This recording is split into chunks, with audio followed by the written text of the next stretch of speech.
finalement, moi, bon, c'est vrai que l'autre jour, je discutais avec mon fils qui avait pris rendez-vous avec un célèbre joueur guadeloupéen, ne serait-ce que Lilian Thuram, et on s'est retrouvés et tout, et mon fils lui a posé la question, est-ce que avoir un palmarès était la chose qui définissait vraiment un grand joueur. Et il a répondu, vous savez, c'est vrai qu'avoir un palmarès, c'est quelque chose qui compte, mais quand on voit, on prend l'exemple de votre papa, qui a quitté depuis 84 le milieu du football, et regarde partout où il passe, il représente quelque chose pour les gens et tout, qui sont toujours en train de...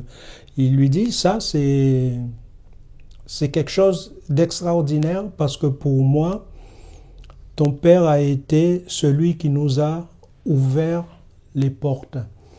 Et je me rappelle une fois, l'équipe de France 98 était venue à Bordeaux pour Bichente Lizarazu, qui avait une association, faire un match. Et je me rappelle, je suis rentré dans les vestiaires après le match. Et il y avait Thierry Henry, il y avait Lilian Thuram, il y avait Marcel Desailly et Michael Sylvestre qui étaient là et tout.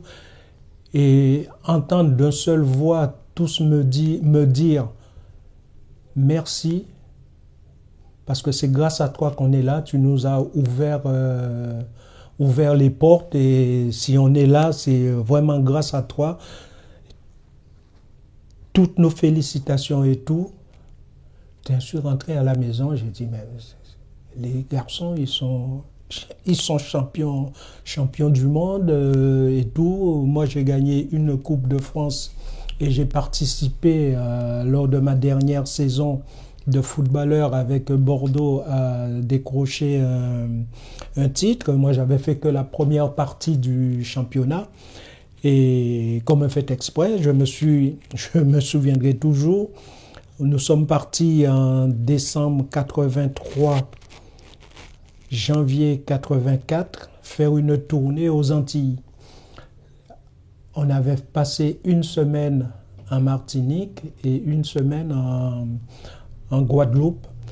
Et finalement, comme un fait exprès, parce que j'ai débuté en Guadeloupe, et c'est en Guadeloupe que j'ai fait mon dernier match avec les Girondins de Bordeaux. Et je me suis dit, finalement, la boucle est bouclée. Maintenant, tu peux partir tranquille, personne ne va t'embêter, ici et là. Et je suis parti à la fin de cette saison-là. On est champion, le dernier match se passe à Rennes. Et je me retrouve pas au chômage, mais je me retrouve libre. Et j'ai la société Ricard que je connaissais à Marseille, un dirigeant qui vient me voir. Il me dit, on a Albaladejo, non pas Albaladejo, Spanghero, qui est rugbyman, mais qui représente comment ça s'appelle, la société Ricard. Et on aimerait bien que un footballeur soit associé à ça. J'ai dit, bon, il n'y a pas de problème. Moi, pour l'instant, j'ai rien, donc je suis libre si vous voulez.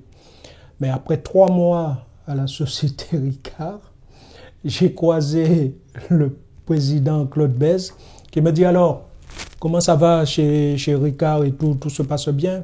Oh, j'ai dit, c'est une très très bonne maison, mais je ne pense pas être fait pour ça. Parce que c'était en plein été et très souvent le soir, il y avait ils invitaient des chanteuses, des chanteurs sur... je me rappelle, j'ai été au Cap Ferré pour une représentation et tout. Et je me suis dit non, c'est pas fait pour toi. Donc je rencontre le président Bèze et je lui dis oui, c'est une très très belle maison, mais je pense pas être fait pour ça. Il me dit moi, de mon côté, il y a quelque chose que j'aime pas, c'est que les joueurs aillent à des manifestations, des trucs comme ça. Tu as un nom, je pense que tu peux représenter le club quand on a besoin d'un Girondin. Et 3 mois après, je me suis retrouvé au Girondin de Bordeaux et jusqu'à mon départ à la retraite il n'y a pas longtemps. J'ai pris du plaisir à Ajaccio, j'ai pris du plaisir à Marseille, j'ai pris du plaisir à Bordeaux, j'ai pris du plaisir avec l'équipe de France. Mais quand on parle de Bordeaux, quand j'ai quitté Marseille, tout le monde pensait que pour moi le football était terminé. Et j'ai eu un monsieur qui a cru en moi, qui s'appelle Claude Bèze, qui m'a fait confiance. Et je vais te dire, même après ma première saison à Bordeaux, après ma deuxième saison à Bordeaux avec la Coupe du Monde de 82, j'ai jamais cherché à aller voir ailleurs.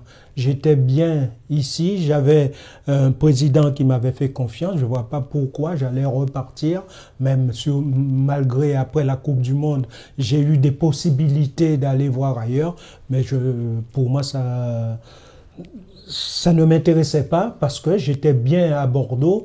Et comme j'ai dit, quand j'ai dit à mes amis, je vais à Bordeaux, ils m'ont dit, mais t'es fou, mes amis marseillais, mais t'es fou, il ne fait que pleuvoir à Bordeaux, ici et là.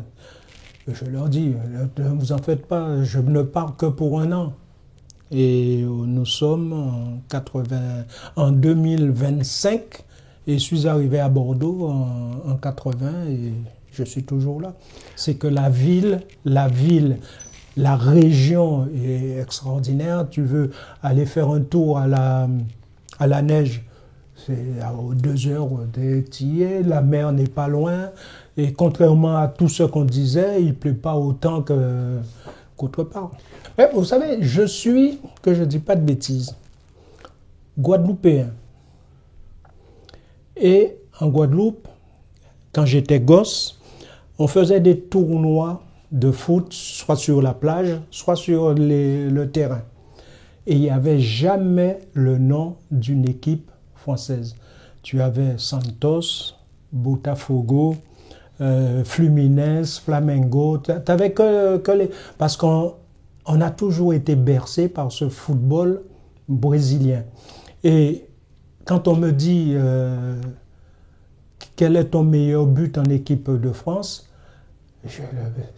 c'est Maracanã en 77. En 77, pourquoi? Déjà parce que à la fin, c'est un résultat positif, alors que 82, même si c'est une demi-finale de Coupe du Monde, c'est, comme j'ai dit très souvent à Baptiste, Patrick Battiston, j'aurais préféré ne pas avoir marqué, mais que ton action ou le penalty qu'on méritait soit sifflé.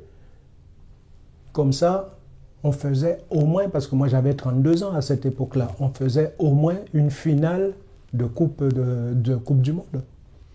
Qu'est-ce que vous aimeriez qu'on retienne du footballeur Marius Trésor? Quelle est l'image qu'on doit ressortir?